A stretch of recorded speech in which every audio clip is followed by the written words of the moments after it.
Lai apzinātu pēc iespējas vairāk piparkūku recepšu, kādas cilvēki cep mūsdienu Latvijā, žurnāls Dienas ēdiena sadarbībā ar Dancukeru un veikaliem Rito rīkoja piparkūku cepšanas čempionātu. Pieteikumus saņēmām no visas valsts, un čempionāta finālā bija dalībnieki no Saldus, Ieriķiem, Talsiem, Lestenes un Rīgas apkārtnes.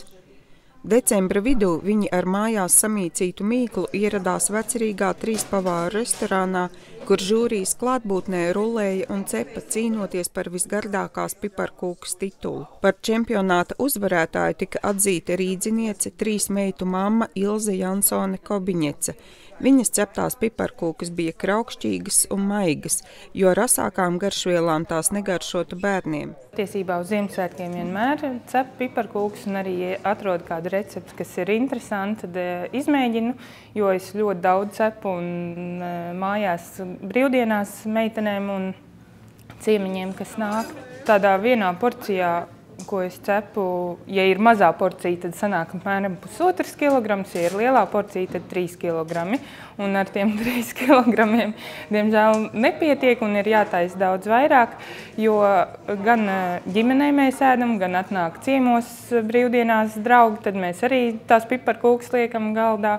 Un arī vienu gadu es dāvināju draugiem piparkūku mīklu. Dāvinā, un visi bija ļoti priecīgi. Arī gatavās piparkūkas esmu dāvinājis, tā ka citreiz sanāk 11 kilogrami.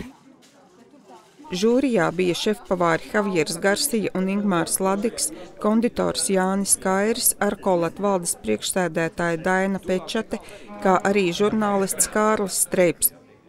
Piparkūkas, tas ir pipars un tas ir garšvielas, ja?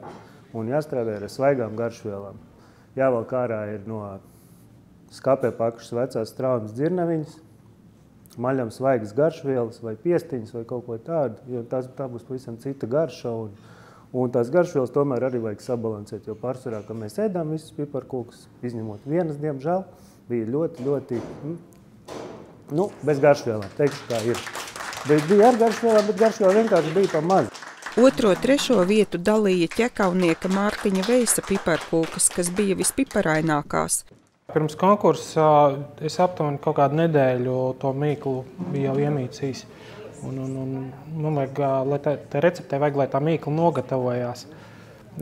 Parasti es kaut kur tā 3 nedēļas pirms Ziemassvētkiem jau viņu laicīgi sagatavoju, lai viņi tur visu nogatavojās, garšvielas ievelkās un tur tie visi procesi notiekās. Tā recepte ir manas paša radīta. Es viņu aptuveni būs kādi 10, 12 gadi, kopš es viņu esmu izveidojis un cepu katrs Ziemassvētkus kopš tā laika. To mīklu var izmantot arī citā veidā. Pieņemsim, izrullēt plānā plāksnē, noklāt ar aveņu ievārījumu, satīt rullītī un ielikt saldētavā. Un tad, pieņemsim, ja atnāk kaut kāda negaidīta ciemiņa, tad vienkārši sagriež to rullīti cepumos un ir ļoti garšīgi cepumi. Kas mīcot mīklu jāņem vērā, lai izdotos garšīgas piparkūkas? Jautājām žūrijas pārstāvim, konditoram Jānim Kairim. Var pārdozēt cepamo pulveri vai sodu, teiksim, un tad viņas būs ies pa gaisu un būs nedaudz sāļa garša. Bieži vien ir veikalā nopērkamām piparkūkām ir tādas, viņas ir kraukšķīgas, it kā tādas foršas, bet beigās paliek sāļa garša. Ar receptēm var eksperimentēt un sastādīt savu recepti, un tad tā būs tava recepte. Bet receptes ir jāievēro, un tā tehnoloģija arī ir jāievēro. Iespējams, ka tādu koriandru var pielikt vairāk vai mazāk. Ja? Ar pipari tiešām jāuzmanās. Ja tur ir tas 1 grams tā recepte, tad jāliek tas 1 grams. Ideālais variants ir tāds, ka uztaisīt gatavu garšvielu maisījumu pašam. Ja? Nevajag ņemt tur 1 gramu, 2 gramus, bet mēs ņemam visu pa 5 grami, saliekam visu vienā lielā maisījumā, kārtīgi visu saberžam, un tad izrēķinām, cik mums tas garšvielu daudzums ir vajadzīgs uz to attiecīgo mīklas porciju, ko mēs ņemam, un mēs nevis sveram atkal pa tām gramam, bet mums jau ir tas gatavais. Un to mēs sagatavojam to maisījumu uz to Ziemassvētku sezonu, teiksim, ja? Un uz tai garšvielām nekas slikts nenotiks.